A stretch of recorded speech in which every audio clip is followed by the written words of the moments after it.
Welcome back to Comic Book Reviews by Two Brothers Comics. Today we're going to do our new Comic Book Day review.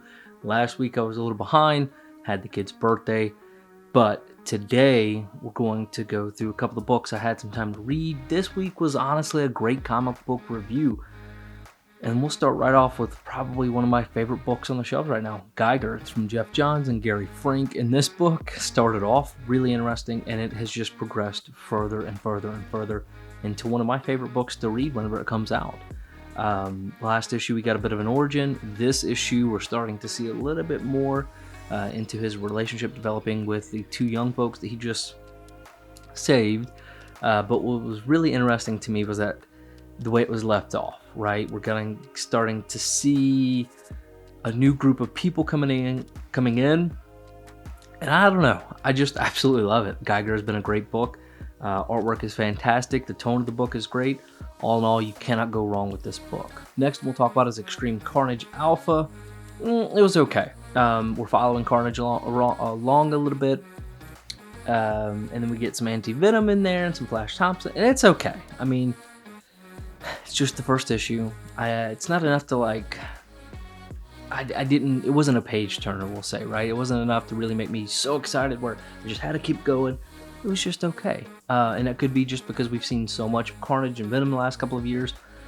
You know, maybe we'll get something interesting coming out of this run, but I think Anti-Venom will be cool to see, and Flash Thompson, stuff like that. So all in all, not bad, just not the best book. Firepower 13. Now, we did get a really big penultimate issue in issue 12, and I thought that was pretty good. 13 was kind of a bridge to the next arc, is what I'm going to call it.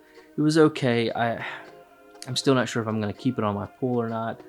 That prelude was just so good, and I just felt like it kind of has declined since then. But still a good story, and I think it may be one that'll be better in a collected format, reading it from A to B versus, oh, here's a slow point in issue 13. You know, so all in all, not bad. I do like the artwork. Some people don't. I'm cool with it. All right, the next one is HeMan, The Revelations of the Universe, something like that. It's the prequel to the new show coming out from Kevin Smith. I really hope the show is good. The animation in the show looks amazing. And the book was okay. It did give you a lot of origin into King Grayskull and a little bit more about the sword and stuff like that. So it was cool. It was okay. You know, it was okay. You know what I mean? It wasn't fantastic. It wasn't like, oh, so good, but it wasn't bad. I enjoyed it. I enjoyed myself. All in all, not a bad book. And you know, we'll see if you actually need to read it before you watch the show, but I think a lot of people aren't going to be picking it up, so I think there's definitely going to be the ability to kind of bridge the gap there. Now, Clans of Ballari, I believe that was from Aftershock? Yeah, it was from Aftershock. So this was a really cool premise, this kind of weird post-apocalyptic world where you start to see several different factions join, stuff like that. Really cool premise. Artwork was good. Setup was fine. I still wish there was like a hook, right? And like you do get to, if I followed correctly, you do get to see this girl kind of grow up with this man and start to understand what's going on and why the world is the way it is. But I really needed something to hook me in, and I don't know if I got that. But the premise is fantastic. It's this world, everybody has their own roles, responsibilities, their own factions, their own clans, and it was good. So we'll see how it develops. I'm not sure if this is a miniseries or an ongoing, but Aftershock does really well with a lot of stuff, so I'm pretty excited to see where it goes from here. Now, before I get to like my top pick or my read of the week, I didn't get a chance to read Nocterra or Battle Cats yet.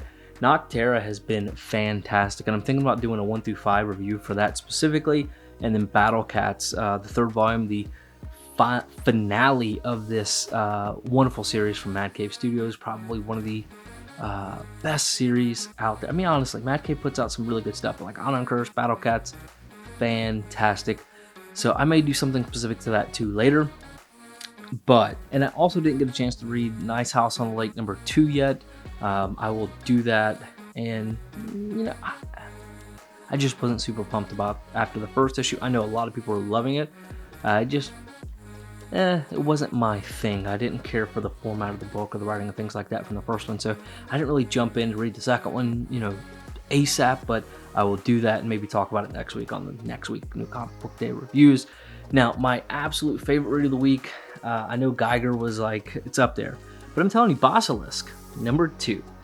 This book has the opportunity to be bigger and better than anything else out there right now. I know people love Something's Killing the Children. I'm not going to say it is better than Something's Killing the Children, World End Issue 2, but I think it has a huge opportunity to do something in a very overwhelming way. I think this is a book that, if you're not on it, definitely check it out. Cullen Bunn has done fantastic, and the premise behind it is just wonderful. The artwork is good. There is a shift in the artwork during certain scenes or during certain time. I don't want to say time periods, but if you read the book, you understand what I'm saying. I loved it. I absolutely think Basalisk is certainly going to be one of the most talked about books as it continues, similar to how Something's Killing the Children. People looked over it first and then boom, it blew up. I think this has that opportunity. So guys, let me know what your read of the week was. What were your favorite reads this week? Guys, you're the best part of Two Brothers Comics, and we hope you enjoy the comic book review channel. As always, guys, collect your way.